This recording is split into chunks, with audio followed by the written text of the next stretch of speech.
Sarah had always loved the rain.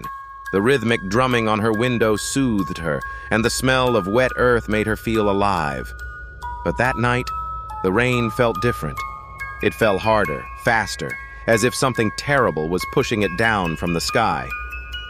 She was driving home from her friend's place, the wipers barely able to keep up with the deluge. The roads were deserted, and her headlights cut through the sheets of rain like knives. She turned onto the narrow, winding road leading to her small town.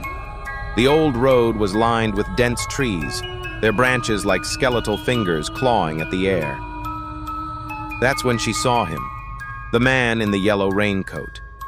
He was standing on the side of the road, facing away from her, his back hunched and his head bowed. His raincoat was vivid against the darkness, almost glowing under her headlights.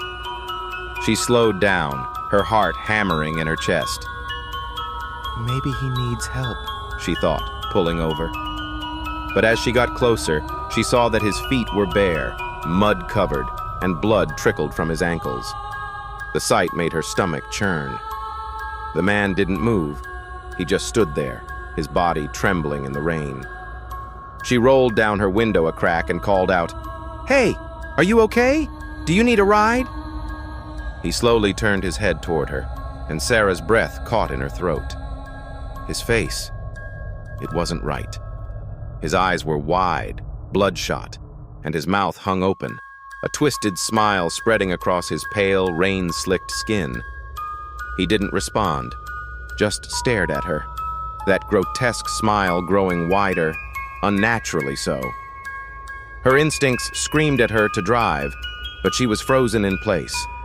Then, without warning, he began to walk toward her car, his movements jerky, almost puppet-like. As he approached, she could hear a soft humming, a tune she couldn't quite place, but it clawed at her mind, tugging at something deep and primal. The humming grew louder. She fumbled with the gear shift, finally snapping herself out of her paralysis.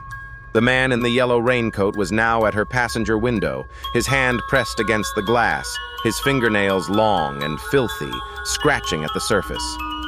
His mouth opened, and a raspy voice whispered through the glass.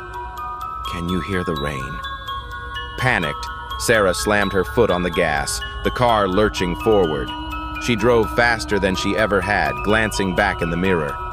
He was still there, standing in the middle of the road, his smile now impossibly wide, his mouth stretching across his face. For days after, she couldn't shake his image from her mind. She avoided the rain, stayed inside, and tried to forget.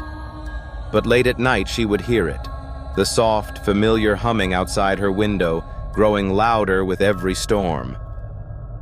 One night, when the rain was particularly fierce, she heard a knock on her door.